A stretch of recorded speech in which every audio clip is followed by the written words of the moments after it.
Director de Transporte de la Intendencia de Montevideo entre 1995 y 2005, Felipe Martín volvió a asumir en este gobierno como Director Nacional de Transporte dentro del Ministerio de Transporte y Obras Públicas, cargo que ya había ocupado entre 2010 y 2020 y ya está por aquí con nosotros. Felipe, muchas gracias por acompañarnos esta mañana. Buenos días, gracias a ustedes. Queremos empezar por preguntarte, como hacemos con cada autoridad que viene por primera vez en este periodo, ¿cuál es tu evaluación tanto de la gestión del ministerio cuando estuvo a cargo de Luis Alberto Heber como después en manos de José Luis Falero? Porque hablamos contigo en mayo del año pasado y si bien fuiste crítico, nos dijiste hay que esperar a que culmine el quinquenio. Bueno, terminado ahora el periodo anterior, ¿cuáles son tus conclusiones? Bueno, nosotros establecimos en el compromiso programático que una de las cuestiones centrales que había que hacer en materia de transporte y de pasajeros era restituirle al Ministerio su rol regulador. Hemos visto que se asistió a un proceso de desregulación, de dejar hacer en muchos sentidos, de aguardar, digamos, que las iniciativas fueran presentadas por los privados, de un conjunto de otorgamiento de líneas, en el caso particular de pasajeros que no pasaron, digamos, por el procedimiento competitivo de las licitaciones y totalmente irracionales en los destinos que prácticamente todas ellas tienen. O sea, todas coinciden en Punta del Este. O sea, parecería que es un destino obligado que tiene el país durante todo el año, cosa que sabemos que no es así. Y bueno, y en materia de organicidad, en realidad nosotros también advertimos de que una reestructura que naturalmente, de acuerdo a nuestros criterios, no responde a ese necesario rol regulador porque le quita muchísima organicidad en el trabajo que tiene por delante, sobre todo la Dirección Nacional de Transporte, que se ha quedado sin una área u oficina de lo que se llama la división apoyo, donde se concentra todo lo que tiene que ver con recursos humanos, tesorería y contaduría, para una unidad ejecutora que después de la división vialidad prácticamente es la que atiende más el país, con 13 direcciones regionales, en oficinas regionales en todo el país, con 32 puestos de balanza fijo a lo largo de todo el territorio y con la atención de todos los pasos de frontera, tanto los secos como los marítimos, que obligan necesariamente a tener una estructura mucho más potente para asistir a todo ese conglomerado. Y antes de hablar concretamente de tu dirección, ¿a qué le atribuís todo esto? Bueno, las regulaciones, el esperar a las iniciativas privadas, la asignación de estas líneas sin licitación. Y yo creo que ha sido una opción de cómo gobernar, que no responde justamente al papel de la estrategia que tiene que desarrollar el Estado para pensar el país. Se ha dejado, digamos, el pensamiento del país en áreas que son exclusivamente privadas, son opciones, no es la que nosotros compartimos ni impulsamos, y bueno, y el resultado es ese, o sea, una gran estructura a la que siempre se le está reclamando que tiene que achicarse, que no se ha achicado por otra parte, pero que también se le ha quitado mucho contenido a la función que tiene. Y en esto de asignar líneas sin licitaciones, que todas desemboquen en Punta del Este, ¿eso por qué? O sea, ¿con quién se beneficiaba ahí? Y bueno, yo creo que de alguna manera no está pensado con un criterio público el servicio. El servicio público tiene que buscar establecer un razonable equilibrio de racionalidad entre la atención de todos los puntos. Indudablemente que la zona de Maldonado es una zona de turismo, pero eso no implica que todas las líneas tengan que ir a parar ahí. Yo pienso que está pensado con una lógica del movimiento de temporada y después la reducción naturalmente de los turnos, porque durante el invierno no hay un flujo que exija ir a ese punto. O sea, ¿no es la lógica de beneficio a algunas empresas? Y yo diría que en realidad no es mucho, no es tanto el beneficio en la medida de que son estacionales esas líneas. Estacionales en cuanto a que tienen un flujo durante una parte del año que es la menor en tiempo. O sea, estamos hablando que el verano no alcanza a completar 3 meses. Simplemente que lo que le quita es el pulmón que tiene que tener el transporte para asistir equilibradamente todos los puntos en materia de conectividad. ¿Cómo catalogás concretamente lo que fue el desempeño de la Dirección Nacional de Transporte, donde estás hoy y que estuvo en la pasada administración a cargo de Pablo Lavandera? Y te preguntamos esto porque nuestro compañero Eduardo Preve, en su tapadita, había dicho que en este periodo el ministerio perdonó multas por miles de dólares de la familia de Falero, así como a intendencias también del Partido Nacional. Bueno, eso es parte de lo que consideramos, y fuimos críticos en su momento con esta posición y con esta decisión que tomó la Dirección de Transporte, y lo hicimos saber a través de una nota de prensa en su momento, porque la Dirección Nacional de Transporte tiene asignado entre sus cometidos, además de las condiciones en cómo se transportan las cargas y los pasajeros, la responsabilidad de velar por la preservación del patrimonio vial, que no es una cosa menor en función de todas las inversiones que se han venido llevando adelante, por lo menos en los últimos 15 y 20 años. Quiere decir que el sistema de pesaje, que es uno de los sistemas de pesaje tan importantes como los mejores, digamos, que hay hoy en América del Sur, no hay ninguno que sea superior, podrá haber algunos que sean iguales, pero no superior al que se desarrolló en el Uruguay, está justamente pensado en la necesidad de que el aumento de las cargas, que prácticamente se cuatriplicó, fíjense que en el año 2004 se movían 8 millones de toneladas y ahora estamos hablando de cerca de 40 millones de toneladas, lo cual implica de que la circulación por las carreteras, que hoy básicamente es donde se verifica el 97% del movimiento de las cargas, es donde hay que poner el cuidado más atento para que la vida útil de esos pavimentos que se les colocaron inversiones, digamos, tan importantes, rindan para lo que efectivamente fueron realizados. Fíjese que los sistemas de pesaje prácticamente tienen intervenciones del orden de los 4 millones de pesadas en el año, ¿no? O sea, en estos momentos estamos ampliando y vamos a colocar 20 puntos simplificados más en todo el país, pero 4 millones de pesadas y solamente el 0,5, tomando en consideración las tolerancias, es la que verdaderamente infracciona y se le aplican sanciones. Estamos hablando de menos del 1%, o sea, actuar sobre el 0,5% en vez de emparejar hacia los que efectivamente cumplen, entran a pesar, y en el caso de que se pasen por 100 o 200 kilos, son también infraccionados. O sea, es una política totalmente irracional, no es premiar a los que cumplen. Acá no se trata de multar, si lo que se buscaba era tratar, digamos, de generar, como se dijo, una campaña de sensibilidad o concientización.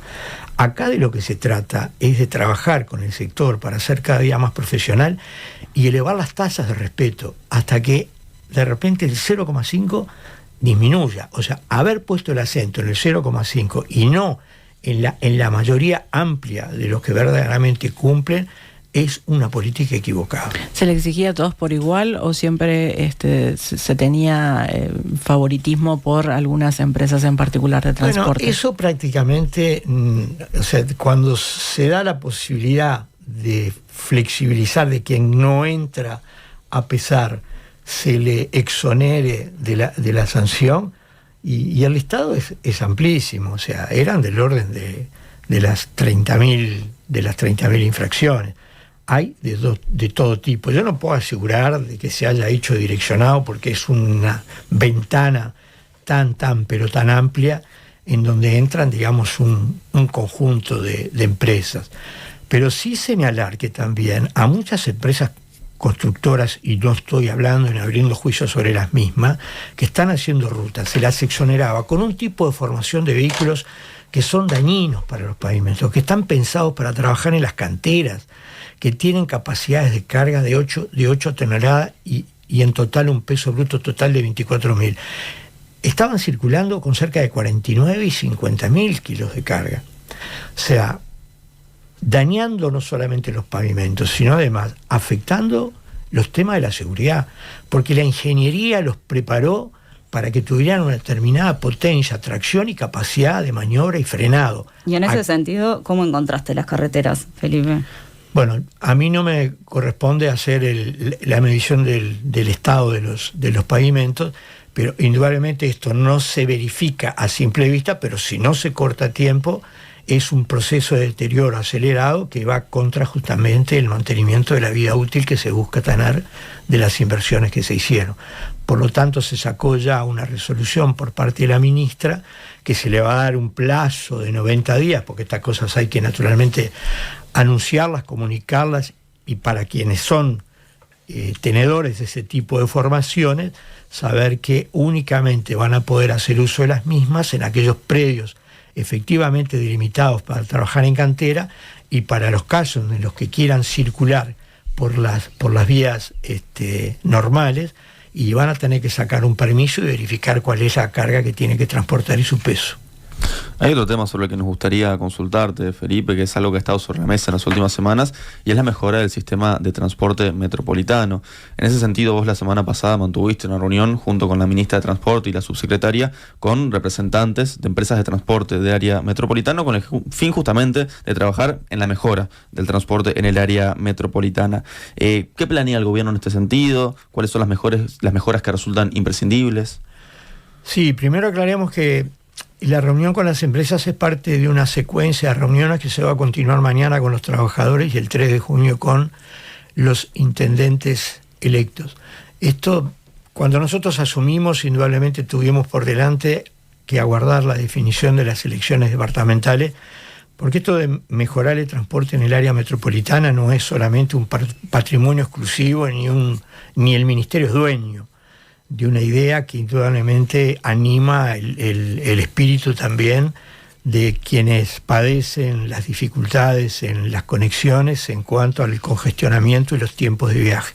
Simplemente que están llegando ahora de sus descansos razonables los intendentes la semana que viene, y por eso se armó estas reuniones secuenciales. Pero la idea de la mejora tiene que ver con la necesidad de que cuando hay metrópolis o áreas metropolitanas que llegan a los niveles, hablando de la superficie que tiene el área metropolitana del Uruguay, que es el 3% de su superficie, donde habita cerca del 57% de sus habitantes, es donde se verifica la mayor concentración de movimientos, de actividades, y también, congestionamiento por una distribución bastante antidemocrática entre el uso del espacio vial, entre lo que tiene que ver con las unidades de transporte público y las unidades particulares.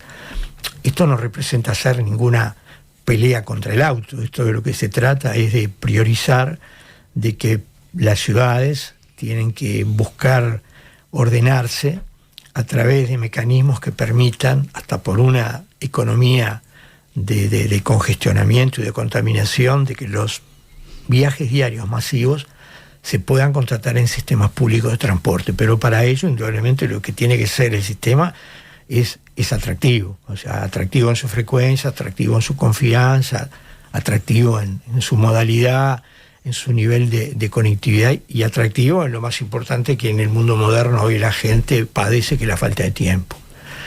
Y nos parece que un área metropolitana que podemos medirla entre el punto 0 y el kilómetro 32, indistintamente según lo que abarque en los territorios de San José o Canelones, indudablemente para hora pico, una hora 50, estamos hablando de tiempos que no son razonables. Y eso obliga a la necesidad de repensar un mecanismo en donde se privilegie la circulación del transporte público, pero simultáneamente también se pueda ofrecer una mejor distribución de los equilibrios de oferta de servicio para las zonas que no solamente son altamente pobladas desde el punto de vista demográfico, sino también las menos densamente pobladas, porque las frecuencias están distribuidas en función de las necesidades de movilidad y de mercado. Sin embargo, el que vive en una zona densamente poblada y el que vive en una zona no tan densamente poblada, y siente las mismas necesidades, o sea, el que va a trabajar, el que va a estudiar, el que sale de compra, el que tiene que ir al médico, etc. Y entonces es razonable aprovechar este programa de trabajo para que simultáneamente con una idea racionalización de kilómetros y unidades, las mismas puedan atender selectivamente los corredores troncales, pero simultáneamente también lo que es más débil, que es la comunicación intralocal o transversal. No es ninguna novedad la idea, es un sistema troncoalimentado, pero con una más racional distribución y atendiendo a la necesidad de que la velocidad comercial se aumente, no por la vía de que el ómnibus corra más. El ómnibus no puede correr mucho porque a tantos metros tiene que parar. Simplemente eliminar los obstáculos del camino, permitiendo darle siempre preferencia a su circulación. Y no solamente... ¿Por qué hasta ahora no se logró eso? Y bueno, en principio porque estas cosas tienen que ir madurando. Y ese tiempo yo creo que ha llegado, porque yo cuando miro para atrás y me acuerdo la primera resolución que saqué para que una empresa tuviera la obligación como servicio público de aceptar un viaje compartido en Montevideo, cuando le llamamos el boleto de Montevideo, se contrataba en un ómnibus y se cambiaba en otro que fuera en una dirección que cumpliera, digamos, un destino diferente. Fue una discusión interesante, que se coronó naturalmente con el éxito de que empezaran a llevarse adelante instancias de integración. Y bueno, pasó lo mismo con los boletos de estudiantes. Yo cuando era estudiante sacaba boleto y viajaba en la empresa donde sacaba. Después el boleto de estudiantes se hizo universal y hoy el boleto con la tarjeta se ha hecho universal, no solamente en la capital, también en Canelones y también en las líneas que atiende San José el Ministerio de Transporte. O sea, se terminó lo del pasajero cautivo. Hoy simplemente yo estoy en la parada y el que pasa primero lo tomo. Quiere decir que se da por esa vía también una mayor competencia por cumplir con los horarios, por tener los coches mejor higienizados, por tratar mejor al público. ¿Y por dónde se va a ir para mejorar esto justamente? Y bueno, lo primero que estamos haciendo es un relevamiento de la fotografía de cómo estaba el sistema en materia de viajes ante la pandemia, y estamos monitoreando después de la pandemia, incluidos los datos que vamos a tener ahora el primer semestre del año 25. Eso es claro para ver más o menos cómo ha afectado los distintos corredores. O sea, de la prepandemia a ahora todavía resta un 15% de los viajes que se realizaban en aquella época. Yo creo que todos asistimos un poco al razonamiento de que ese 85 hay que pensarlo como que hoy es el 100, porque hay viajes que seguramente ya no se van a hacer más. No se van a hacer más por una cuestión que se han descentralizado cobros, pagos, compras, sacar hora para ir al médico. O sea, hoy prácticamente el sistema de bancarización, el teléfono como computadora, permite realizar una cantidad de movimientos que se evitan hacerlos como se hacía antes, digamos, en el ómnibus. Entonces, esa es la primera base. Segundo, la integración a la que hemos llegado, que es la que nos permite mirar sobre la idea de que debería de existir también una nueva gobernanza.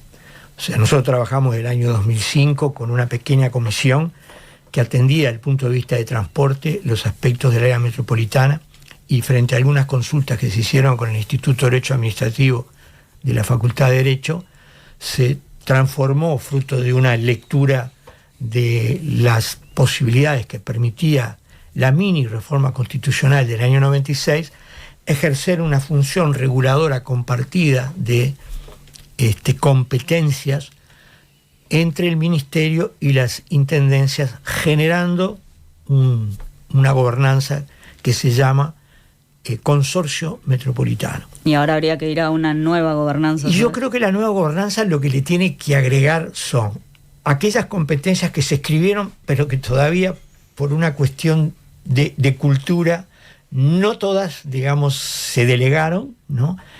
Y las nuevas que traerá aparejado el trabajo para este tipo de iniciativa en la que nos hemos embarcado con una cooperación con el BID y seguramente otros organismos multilaterales que nos irán de alguna manera permitiendo que ese grupo, o sea, hoy sea el que pueda ir liderando los acuerdos, porque... Pero seguirían siendo el METOP y las intendencias... Sí, naturalmente, o sea... ¿Bajo la órbita de qué institución? Bueno, ellos mismos incorporarían en esa nueva gobernanza, que está siendo también factor de estudio por un equipo de abogados, para hacerse naturalmente cargo de todo lo que suponga esta idea que se está plasmando en un preproyecto y que va a terminar siendo un proyecto que va a ser el que seguramente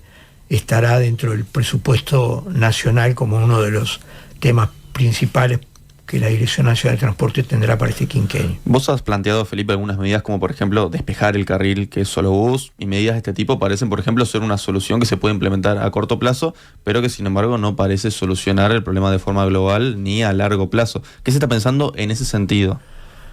Bueno, sí. En realidad el solo bus existe únicamente dentro de Montevideo, bien pensado, pero los uruguayos necesitamos un poco de más rigor, porque si bien privilegia las posibilidades de que el ómnibus pueda ir más ágil, sin embargo se respeta poco. Entonces hay que buscar en un trabajo que indudablemente tiene que ser de mayor porte, aspectos de obra civil, a lo mejor, que lo resguarden más de la posibilidad de que otros actores del tránsito ingresen en su interferencia. Entonces hay que estudiarlo, hay que verlo, hay que estudiar las experiencias que hay en el mundo, pero en la región hay algunas muy, muy interesantes, ¿no? Y bueno, y todo eso formará parte del paquete de decisiones que tendremos que tomar todos, o sea, todos los que integramos esta idea, porque hoy nos sentamos a una mesa, tiramos este diagnóstico, que en todos coincidimos, pero pues tenemos que ir construyendo las soluciones entre todos, viendo todos los equilibrios que va generando una cosa y otra, porque si bien hay que buscar zonas de exclusividad por donde circule el ómnibus, seguramente también habrá que buscar algunas obras civiles que privilegien el ordenamiento de un congestionamiento que se genera y que también es un factor que puede ser de interferencia. Entonces, a eso íbamos justamente, ¿no? Porque, y acá se lo hemos preguntado también a la ministra, y esto de los famosos 2 proyectos, por lo pronto hay más, pero que estaban en la vuelta del tren tram, ¿no? Que había manejado el ministerio pasado, el del CIMBE, el del Centro de Investigaciones Económicas, que pensaban en su globalidad, por lo menos así lo planteaba el CIMBE, justamente no solo el transporte público, no solo los autos, no solo algunas obras, sino poder agilizar el transporte en toda el área metropolitana. Sí, primero que nosotros no estamos trabajando sobre ninguna iniciativa privada, independientemente de que son respetables todas las que han sido presentadas, y como soluciones, no de transporte, pero como soluciones tecnológicas se encuentran en muchas partes de la región o del mundo. No son descartadas como soluciones tecnológicas, pero no son esas sobre las que nosotros estamos trabajando. O sea, ni trenes de cercanía, ni soluciones de tram en estos momentos. O sea, hoy lo que tenemos extendido arriba de la mesa es un relevamiento de ver cómo mejoramos la distribución de los kilómetros, generando una malla que se expanda más y mejor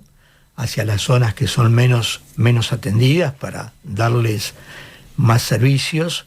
Hay que categorizar en esas mallas de servicios cuál es la malla vial, porque uno mira Montevideo es la ciudad capital, es la más antigua, está saneada, o sea, tiene pavimentos, tiene servicios, tiene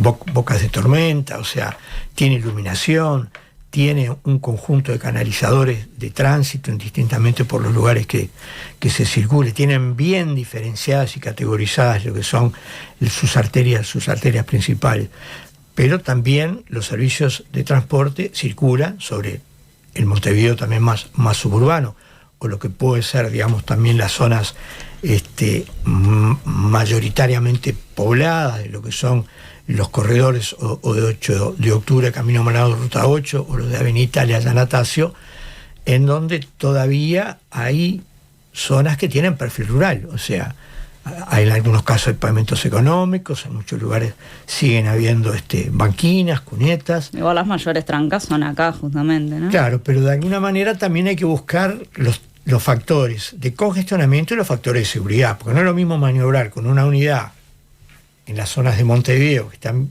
bien definidas hasta en los radios de giro, que en otros lugares en donde prácticamente hay que posicionar tan adelante la nariz del ómnibus que casi, digamos, que hay que dar una vuelta para con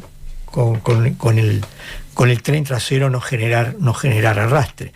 Y donde haya parados 2 autos, digamos, en el medio donde tiene que hacer el giro, tiene que cambiar de calle. Quiere decir que hay que hacer un estudio muy pormenorizado que se está haciendo, y que ese será el que definirá en el futuro cuáles son las soluciones. Y si miramos a la región, ¿podemos encontrar algún proyecto, alguna iniciativa, algo que haya funcionado en la mejora del sistema de transporte?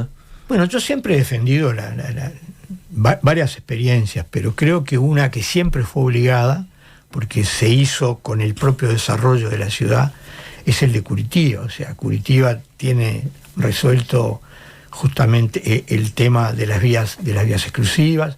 Curitiba tiene resuelto el tema de ganar tiempo cuando incluso no se ha subido arriba del ómnibus todavía, porque se coloca la gente en un sistema de parada en donde se ordena, pero más valida el boleto antes de subir. Quiere decir que entonces al subir todo es más ágil también en tiempo. Todo lo que favorezca en materia de tiempo privilegia lo que estamos buscando en achicar los tiempos de viaje. Privilegia también de que el semáforo priorice cuando viene el ómnibus, que le dé, digamos, la posibilidad de cambiar la fase y el ómnibus, digamos, pueda circular. Todos esos elementos que hoy existen tienen que ser factor de aplicación en este proyecto, acompañado seguramente de otro conjunto de cosas. O sea, se verificará en dónde tendrán que estar establecidos esos corredores, pero lo que tampoco puede pasar de que si estamos pensando en todas estas cosas para agilizar, no puede haber una rama del árbol que no esté podada y que por lo tanto tenga que establecerse un desvío, más si se van a buscar protecciones físicas de los corredores para donde no se pueda entrar. Tampoco seguramente se va a poder salir. Digo, son cuestiones básicas que hay que atender, ¿no? Felipe, vamos de forma medio circular para cerrar, porque empezaste hablando de la falta de regulaciones, de controles. Justamente cuando te entrevistamos el año pasado decías esto de que el Ministerio estaba absolutamente huérfano de todo tipo de información para poder clasificar la circulación de las cargas en rutas nacionales. Uh-huh. En el quinquenio pasado se suspendió en 2020, ¿no?, el Sistema Integral de Control de Transporte de Cargas, conocido como SICTRAC, y en su lugar se firmó un decreto por el que se creaba el Sistema de Gestión de Flotas, el CIGEFLOT. Falero había dicho que eso no se iba a implementar en el periodo pasado. ¿En qué quedó? Bueno, primero aclaremos que nunca se firmó el CIGEFLOT, o sea, como decreto nunca se firmó. Se hizo un borrador y quedó en nada, o sea, quedó como un anuncio, y además se le quitaba muchísimo contenido, porque se armaba un sistema en donde únicamente lo que se buscaba era tener la trazabilidad de un equipo, donde no existía prácticamente la carga, el peso, la identificación de quién manejaba, etc. Nosotros vamos a restituir un sistema de trazabilidad de las cargas. Ya tuvimos reuniones con varias gremiales y con la gremial madre. Entendemos que es necesario, yo diría prioritario, tenerlo para una mejor organización y para una mejor gestión de lo que se requiere para el movimiento de las cargas en las carreteras del país, y para también tener mayor profundidad y conocimiento de cómo están siendo utilizadas las capacidades de servicio que tienen las rutas, porque también hay que conocer qué capacidades están hoy soportando las rutas para ir conociendo si efectivamente esas capacidades que hoy tiene se corresponden con los niveles de desgaste, porque desgaste siempre va a haber, y se apuesta a que se puede incrementar incluso el movimiento de las cargas, porque eso es bueno para el país, eso es bueno para la economía.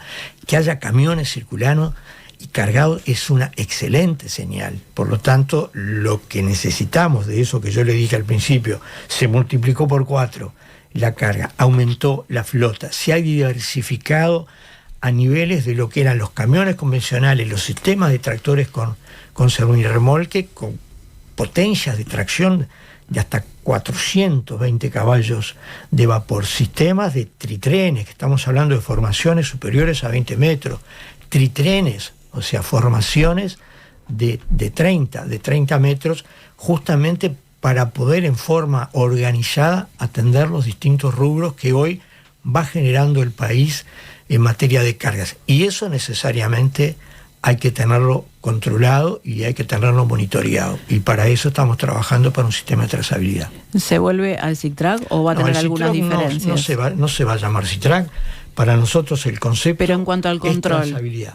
La trazabilidad implica un dador de carga y un receptor, un origen, un destino, un rubro, una empresa que la traslada, un equipo habilitado, una persona habilitada que la lleva y un itinerario por el que circula. Eso. Y en cuanto a la persona, ¿se va a averiguar, por ejemplo, que esté todo en regla con BPS? Bueno, eso no nos corresponde porque no está dentro de las competencias. ¿Pero el SITRAC lo hacía también? No, el SITRAC no lo hacía, eso fue una falsedad. Lo que permitía el SITRAC era trabajar sobre una misma plataforma que trabaja todo el Estado, que se llama GESIC. De esa plataforma, o sea, cada ministerio toma la que le corresponde.